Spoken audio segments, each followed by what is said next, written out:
Talking about a film from 2024 that really surprised me in more than one way. Love Lies Bleeding.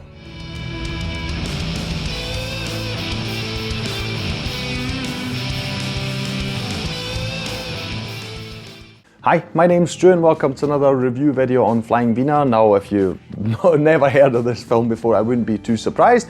It did okay at the box office for being an A24 A24 is getting larger, but you could still sort of see them as an independent studio in Hollywood, you know.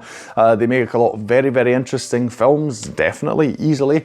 And this is one I saw because just the promotional material felt really interesting. To me, it's about this female bodybuilder. It's like, okay, this is interesting, and you can see on the poster at least she's holding a gun, so what is this about, you know? It got very good reviews back then, so that just piqued my interest even more. So when it popped up on a streaming service, I was like, yes, I'm finally going to get to see this film, right? Yes, it is certainly very interesting. It's, as I mentioned in the intro, it surprised me in more than just a few ways. And so I thought, yes, I'm definitely going to talk about it in this review video on my channel. Now, if you've never heard about it, I suppose it would make sense to talk about the plot first. What is this about? We are focused, first of all, I have to say, because even when you see the promotional material, you're like, wait a second, this isn't set in our current day and age, is it? No, it's not. The film is set in the 1980s, I think specifically 1989. We have got two main characters. One of them is Kristen Stewart. She plays Lou, who is, I'm not sure actually if it's ever explored whether she's the owner or she just works at this gym, right? Where people work out, you know, with the weights and stuff. She herself also works out there, and our second main character is played by Katy O'Brien. Her name is Jackie. She is a bodybuilder. I actually forgot to look up. I wanted to look up whether, you know, how much she really is involved with that in real life, because she really is jacked in that sense. So I was like, wow, must have taken her long to get that physique. And I'm pretty sure because of that it's not just for the film, because how would you even do that just for the film? How much time would that take? So it's definitely not that. Anyway, so yes, she starts working out there. The two get to know each other, start a relationship. Jackie has got this dream where she wants to go to Las Vegas to this bodybuilding event, show, competition, whatever you want to call it. And so, yeah, they are together. Lou's helping her in by giving her steroids, but I mean also being in a relationship with her. But you know, she asks her if she wants steroids. Jackie is a bit careful about that, but she starts using them, and she uses them more gradually, right? That's one side of the story. And then we also have, as an additional thing, we've got Lou and her family, because she's got some problems there, because she's got a sister, and her sister's husband is a bit dodgy, I'll say, just to put it very, very mildly. And Lou's father is a business owner who's quite obviously doing some very, very shady things, you know, borderline criminal. We notice as well that their relationship isn't good. And so all these things, they sort of butt heads eventually as the story goes on, right? Including Jackie and her person, etc., etc. I won't really tell you much more about the plot, at least as far as how it evolves, how it develops goes. One thing I will say is that the steroid thing really sort of moves a bit more so front and center as the story progresses. That's the last thing I will tell you. It's really interesting. It sounds maybe even a bit boring on paper, but I just really enjoyed just seeing this relationship between these two women develop in this story. It seemed very unusual because I suppose, I mean, the way it's portrayed are obviously two people who are very, very glad to have found someone who seems to be just a good fit. And they both just want to make it work. And then while it starts off very nice and everything, it just completely derails, you have to say. I won't tell you how exactly. I mean, I'll just hint at, I mean, like I said on the poster, you've got a gun, and that got me intrigued as well. Yes, there definitely is stuff that happens here. I was like, what? Where is this going, this story? You know, I was guessing really the first half of it. I was like, I have no idea how this is going to progress, right? But the two of them, just to say, I mean, it's really incredible acting performances, not just by them, but I mean, you've got Lou's father, who's played by Ed Harris. I mean, he's obviously fantastic in everything.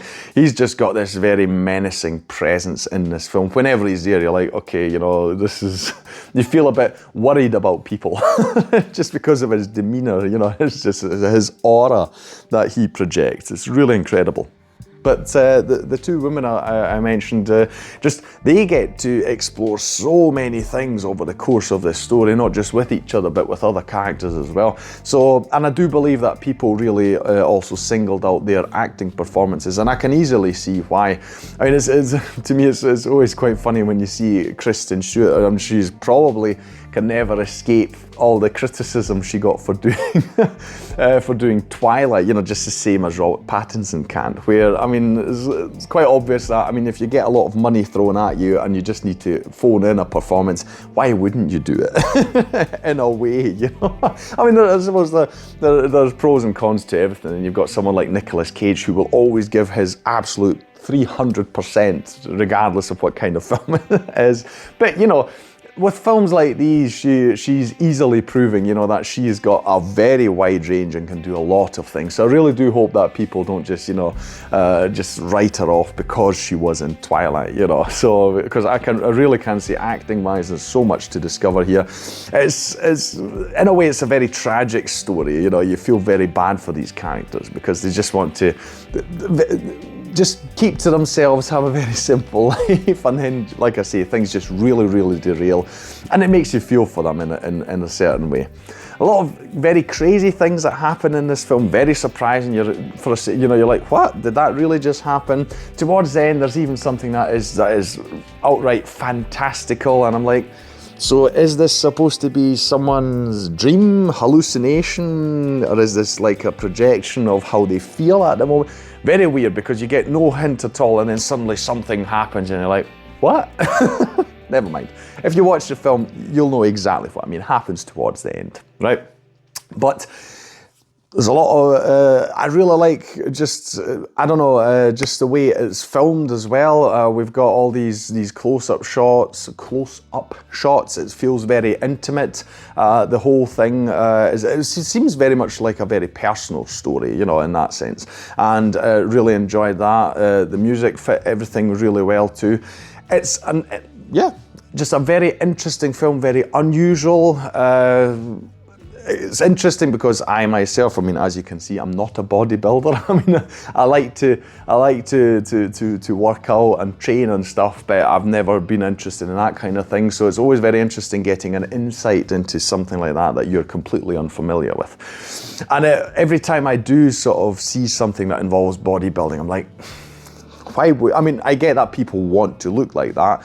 I don't know why you want to be in that world, because probably doesn't matter where you're going, people will be talking about you, thinking certain things about you. Your existence, if you go like Jackie does in the story, if you want to be at these competitions, is about other people admiring what you look like. And I'm like, you know, this is all a bit sort of ego and and I don't know, narcissistic stuff, etc. Borderline, you know. I mean, it's easy to see how you could become a narcissist in that world, etc. It's very much not for me, but that's why it's interesting to get an insight into it, what it must be like, right? Yes. Anyway, that was a bit of a sort of sidestep there, but yes, it's a very interesting film. If you happen to come across it, definitely watch it. It's a bit hard to sort of place it as in terms of genre. I suppose you could, in a way, call it, it's definitely a drama.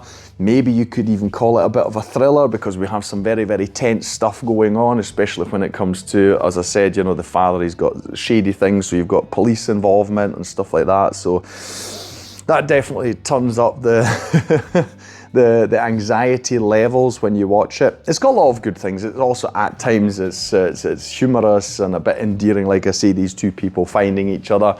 But when it derails, your eyes will definitely be glued to the screen because there's a lot that goes on, and it's very, I'll put it this way, it's also a very explicit in a way. We have got violence in this film, and just, you know, you really see it, so just be aware of that, you know. Yes, that's all I'll say about that. That'll be all from me today. If you enjoyed this video, please like, share and subscribe. It is the best way to support this channel. Leave a comment down below about anything you want to say about Love Lies Bleeding. Like I say, I enjoyed it very, very much. This was a bit of a rambly review, but that is my general gist of it. I would definitely watch it again, you know, maybe even suggest it to people if I've got the feeling that that is something they would enjoy. Definitely check it out, right? But anything you want to say, put it down in the comments below. I'll thank you for watching this video, and I'll see you in the next one on Flying Wiener. Take care.